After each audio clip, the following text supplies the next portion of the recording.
आजमगढ़ जिले के रवनापार थाना क्षेत्र में पुलिस ने एक बड़ी सफलता हासिल की है। 7 जनवरी को देसी शराब की दुकान में हुई लूट की वारदात में शामिल 4 अभियुक्तों को पुलिस ने मुठभेड़ के दौरान गिरफ्तार कर लिया। इस कार्रवाई में एक बदमाश के पैर में गोली भी लगी है। आइए पूरी रिपोर्ट आपको बताते हैं। 7 जनवरी की रात आजमगढ़ के रवनापार थाना क्षेत्र के सरदौली गड़थौली बुरहानपुर के उटैया में स्थित देसी शराब की दुकान पर 4 बदमाशों ने लूट की वारदात को अंजाम दिया था। बदमाशों ने सेल्समैन पर लाठी डंडों से हमला कर 45,000 रुपए नगद, 3 पेटी शराब और एक मोबाइल भी लूट लिया था। इस घटना के बाद रवनापार थाने में मुकदमा दर्ज कर जांच शुरू की गई थी। वरिष्ठ पुलिस अधीक्षक आजमगढ़ हिमराज मीणा के निर्देश और एसपी ग्रामीण चिराग जैन के नेतृत्व में रवनापार पुलिस ने तेजी से कार्रवाई की। शुक्रवार सुबह करीब 5:45 पर भैंसाड़ पुल के पास पुलिस ने मुखबिर की सूचना पर घेराबंदी की। मुठभेड़ के दौरान बदमाश संत विजय के पैर में गोली लगी, जबकि करण यादव, आकाश पटेल और सौरभ विश्वकर्मा को पुलिस ने बिना किसी अन्य नुकसान के दबोच लिया। पुलिस ने मौके से लूट में इस्तेमाल की गई होंडा अमेजन कार, लूटी गई शराब, नकदी, 2 देसी तमंचे, कारतूस और मोबाइल बरामद किया है। पूछताछ में अभियुक्तों ने अपराध स्वीकार कर लिया है। देखिए, दिनांक 7/1/2025 को थाना रोनापार में और बिलरियागंज में और इसके अलावा थाना कोतवाली में देसी शराब की जो दुकान है वहाँ पे घटनाएं हुई थी, जिसमें कोतवाली में जो दुकान है वहाँ पे इन्होंने अटेम्प्ट किया था और सेल्समैन ने दुकान नहीं खोली थी और ये लोग फिर वहाँ से भाग गए थे। उसके बाद में बिलरियागंज में एक घटना हुई जिसमें कि शराब की दुकान से लोगों ने चोरी किया, जो सीसीटीवी में कवरेज हुआ। और उसी के बाद में रोनापार में ये घटना हुई जिसमें एक शराब की दुकान पे इन लोगों ने सेल्समैन को बाहर बुला के और उसके साथ में मारपीट किया और वहाँ से करीब 3 शराब की पेटी और 45,000 रुपया उससे छीना और उसके बाद में फिर ये लोग भाग गए। थाना बिलरियागंज में जो घटना हुई उसमें भी करीब इन्होंने एक शराब की पेटी और 3,000 रुपये वहाँ से भी ये लोग लेके गए थे, चोरी की घटना। तो ये इस तरीके से इन्होंने एक लूट या चोरी का अटेम्प्ट किया था। इसके बाद में फिर दूसरा जो है चोरी की घटना कारित की और उसी रात में फिर इन्होंने तीसरी जो घटना है वो लूट की, वहाँ पे जो रोनापार थाना क्षेत्र है वहाँ पे इन्होंने कारित की।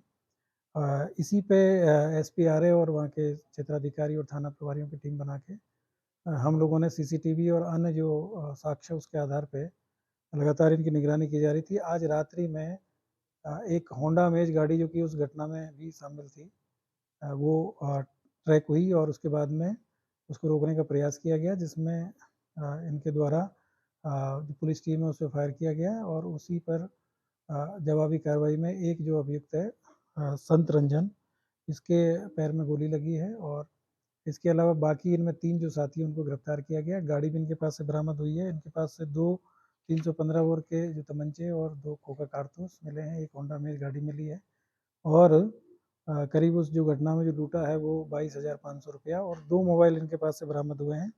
जो पहले जो अभियुक्त है संत रंजन, ये थाना महाराजगंज के रहने वाले हैं, आजमगढ़ के ही। दूसरे हैं करण यादव, ये भी थाना रोनापार के रहने वाले हैं और सौरभ विश्वकर्मा है, ये भी महाराजगंज के रहने वाले हैं और आकाश पटेल हैं, ये भी थाना महाराजगंज के ही रहने वाले हैं। और ये जानकारी मिल रही है कि इनके साथ में उस दौरान जो पूरे दिन में जो घटना की तो 2 इनके साथी और थे, जो कि कल रात्रि में मतलब रात्रि में जो घटना हुई है उस समय इनके साथ में थे, जो मौके से भागने में सफल हो गए। तो उनकी हम जांच पड़ताल कर रहे हैं कि वो लोग कौन थे। तो इस तरीके से ये एक सातिर गैंग था। एक ही जब पूछताछ इनसे जब की गई है तो ये जानकारी मिली है कि इन्होंने देवगांव में भी एक घटना कारित करने का वहाँ पे काम किया था। तो इस तरीके से 4 घटनाओं का खुलासा किया गया है इसमें और ये लोग रात्रि में करीब 12 से 2 के बीच में निकलते थे और उसके बाद में जो ऐसी चूँकि ज़्यादातर जो शराब की जो दुकानें हैं वो सुनसान इलाके में और वहाँ पे सेल्समैन ही रहते हैं, लेकिन सभी जगह सीसीटीवी लगे हुए हैं और ये इसी वजह से इसमें सभी का जानकारी मिली कि इनके द्वारा कौन लोग थे और किस तरीके से घटना वहाँ पे की। तो इसका शीघ्र इसका खुलासा भी किया गया है और इन लोगों को गिरफ्तार करके जेल भी भेजा जा रहा है और इनके ऊपर गैंगस्टर एक्ट की भी कार्रवाई की जाएगी और इस तरह के जितने भी जो भी अपराधी अगर इस तरह के जो अपराध करेंगे तो उनके खिलाफ पुलिस सख्त से सख्त कार्रवाई करेगी। सर, इनका मॉडल क्या था? किस तरीके से वो रेकी करते थे? 4 पहिया वाहन का जिस तरीके से इस्तेमाल करते थे सर पूरी घटना में? देखिए, आप सभी को जानकारी है कि रात्रि में जनरली शराब की जो दुकान है, क्योंकि माननीय सुप्रीम कोर्ट और हाई कोर्ट के निर्देश के क्रम में रोड से दूर थोड़ी सी बनाई गई है और लेकिन वहाँ पे सुरक्षा के लिए सीसीटीवी कैमरे भी लगाए गए हैं और हमारी जो रात को पेट्रोलिंग गाड़ियाँ हैं वो भी उनको देखती हैं। लेकिन वो दूरी होने की वजह से कई बार वहाँ पे ये लोगों को ऐसा लगता है कि वहाँ पे हम घटना करेंगे तो पकड़े नहीं जाएंगे, लेकिन ऐसा है नहीं। अगर इस तरह की कोई घटनाएं होंगी तो वो निश्चित तौर पर पकड़े जाएंगे। पहले कुछ लोगों ने जहानागंज में भी 2 घटनाएं यहाँ पे कारित करने का प्रयास किया था, उन लोगों को भी गिरफ्तार करके जेल भेजा गया था। और अभी इन लोगों ने ये घटनाएं की हैं और इनको भी हमने बहुत जल्दी इनको गिरफ्तार किया है और इनके खिलाफ सख्त कार्रवाई भी आगे की जाएगी और इनमें 14 एक गैंगस्टर की कार्रवाई भी इनके खिलाफ की जाएगी। तो लूट की घटना जो कारित की है, जितने गैंग जगह जगह लूट हुई, सब इंटरकनेक्ट था और क्या भी इनका क्या आपराधिक इतिहास था, पहले भी था है? 2 लोग इसमें से एक 3/25 में और एक 308 के जेल में जो संतरंजन है वो जेल गए हैं और जो दूसरे जो अभियुक्त हैं वो भी 323 में और इसके अलावा पोक्सो एक्ट में जेल गए हैं। बाकी जो 2 लोग हैं उनके विरुद्ध कोई अभी तक आपराधिक इतिहास नहीं मिला है और इसकी भी जांच की जा रही और इसमें इंटरनल कोई और इसमें शामिल हैं और लोग इसमें? है। अभी तक की जानकारी में तो ऐसा नहीं है और जो गाड़ी है उसको गाड़ी भी इसमें रिकवर हुई।